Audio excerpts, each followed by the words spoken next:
All right, hopefully the mic is on this time. Let's try this as a test. I'm going to open up Maya at this point. Looks like I got more than one open, so I want to see why.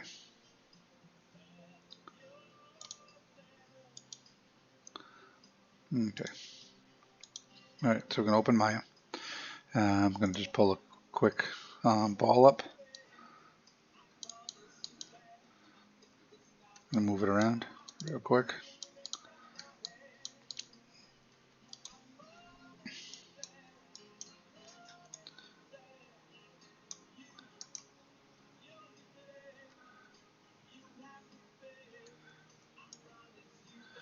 Move the ball over there. Pick up a cube. Move the cube. Resize it, puppy. Spin it up, see how below the plane it is. Gonna hit the, there we go, bring that up. Spin that down a little bit. Gonna pull up a plane now. Hit the W key, move it over. Hit the R key, bring that way up. W key a little bit, keep it on where I'm working. Move that over. Here we go.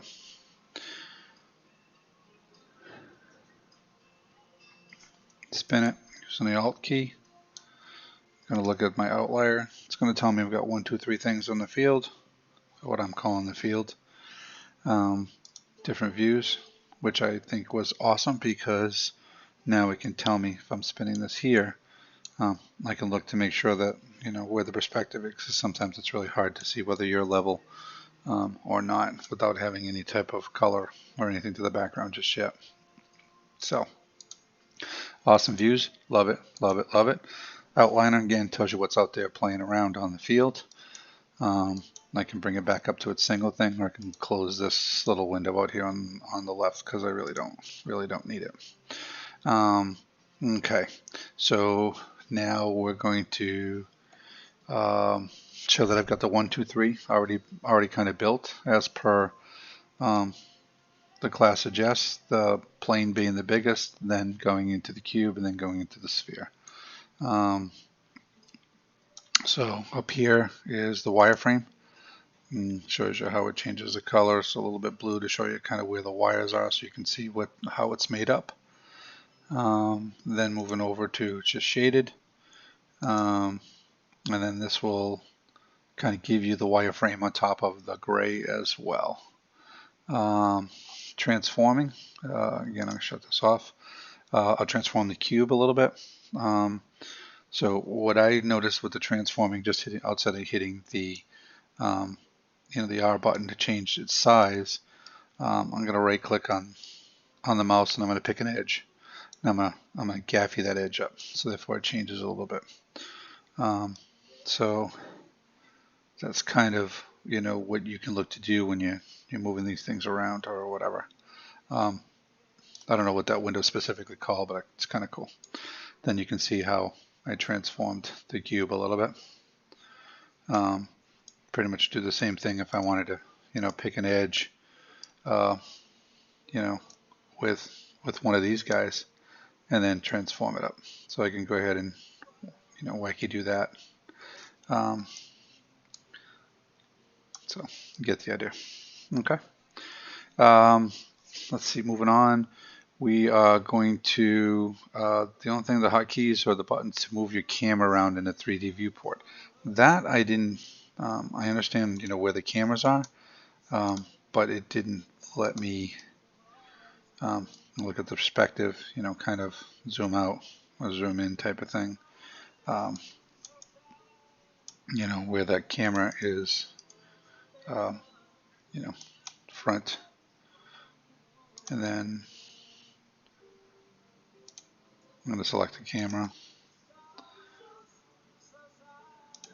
So kind of way up, bring it way down. Kind of cool that, I did, thank God that we learned that hit the F key brings it back to where you are. Now orthographic views, I understand this is kind of cool because once they're locked in, then you can transform it back out and where you need to be. So what I didn't get though is this right here. somewhere along the line, it's like I know that I had that level, and yet it moved when I moved. I don't know if that's something that I need to make sure that I unclick on it, so therefore it doesn't move when I spin it around and stuff. So, all right, so the channel box is over here. You detach the channel box from here, throw it up top, to wherever it is where the blue light is going to show you where it can be placed. Same thing with the modeling. You can check that out. You try to put that down the bottom a little bit just to see where it was going to go.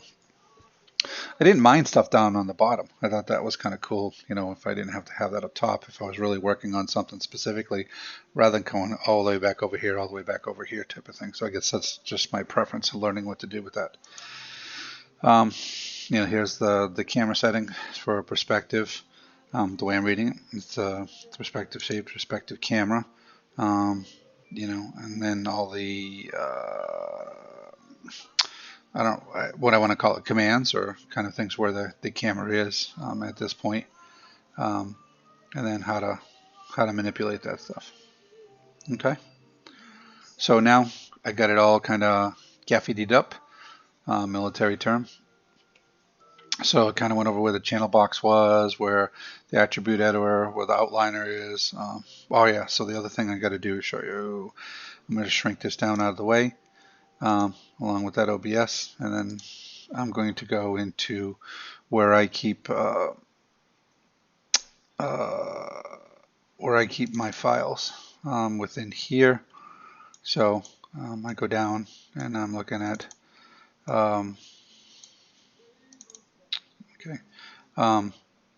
some of the stuff. So you're looking for my preferences. So Nuke, Adobe Pictures. I'm having a brain fart. There it is, Maya 2018, and then here's the preferences window.